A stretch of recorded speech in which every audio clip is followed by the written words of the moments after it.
Asia কাপে শ্রীলঙ্কার বিপক্ষে মাঠে নামার আগে বাংলাদেশের দলের কাটার মাস্টার মোস্তাফিজুর রহমানকে ঘিরে এখন ভয়ে আছেন লঙ্কান কোচ সনাথ জয়সূরিয়া।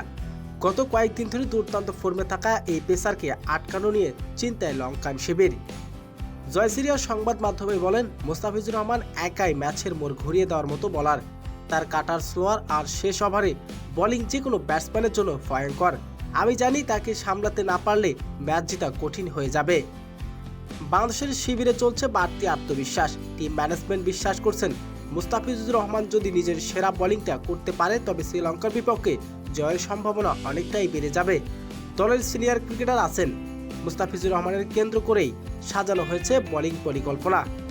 বাংলাদেশের সমর্থকরা তাই অপেক্ষায়, একবারে যে কোনো ম্যাজিক দেখা যাবে মুস্তাফিজুরের বলে। জয়সূরিয়া আশঙ্কা কতটুকু সত্যি সেটা এখন দেখার বিষয়।